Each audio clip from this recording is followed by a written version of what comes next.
इंतजार। एक आदमी के पास 10 कमरों का बड़ा घर था। उसने 3 कमरे अपने लिए रखकर बाकी कमरे किराए पर दे दिए। एक कमरे में वह स्वयं, एक में पत्नी व बच्चे और एक में उसके बुजुर्ग पिता रह रहे थे, जो कभी भी भगवान को प्यारे हो सकते थे। एक दिन एक आदमी आया और कहा कि एक कमरा किराए पर चाहिए। सुना है कि आप किराएदारों से अच्छा बर्ताव करते हैं, उन्हें घर के सदस्य की तरह रखते हैं। एक कमरा यदि हो सके तो हमें भी दे दीजिए।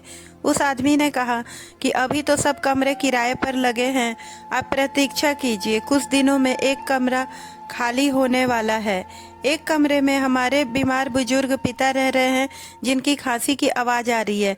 पिता बीमार हैं और उनकी उम्र भी ज्यादा है। उनके जाने पर यह कमरा आपको मिल जाएगा। बीमार वृद्ध पिता ने यह बातें सुनी तो उनकी आंखों से झरझर आंसू बहने लगे।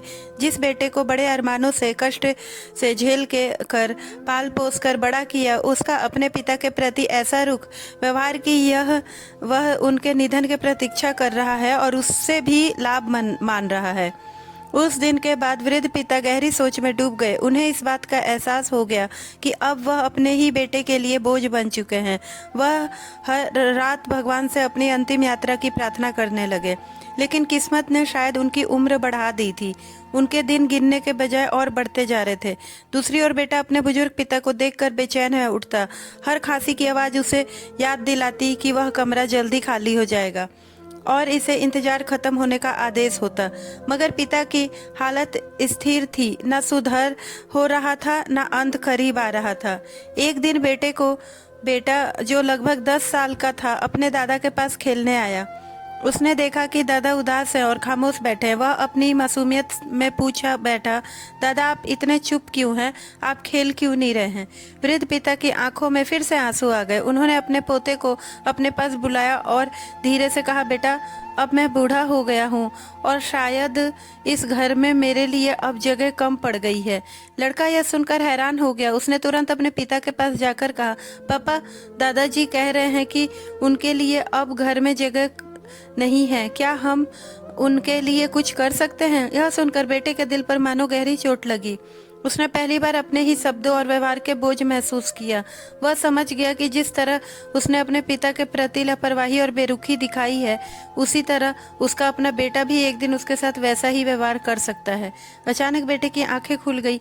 वह अपने पिता के कमरे में गया, उनके पास बैठा और उनके हाथ पकड़कर माफी मांगने लगा। पिताजी, मुझसे बहुत बड़ी भूल हो गई। मैंने आपके साथ जो व्यवहार किया उसके लिए मुझे कभी माफ नहीं किया जा सकता, लेकिन कृपया मुझे एक और मौका दें। मैं आपको अपने जीवन का सबसे महत्वपूर्ण हिस्सा मानता हूँ और अब से आपका सम्मान और देखभाल मेरी प्राथमिकता होगी।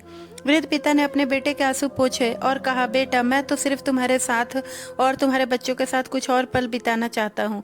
जिंदगी की आखिरी मंजिल कितनी लंबी होगी यह भगवान जाने, लेकिन मुझे खुशी है कि अब तुम समझ गए हो कि परिवार का मतलब क्या होता है।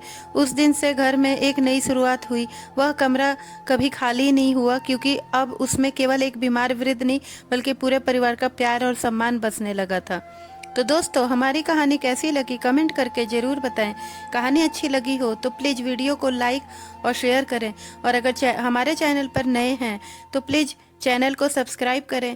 तो मिलते हैं एक नई कहानी के साथ। धन्यवाद।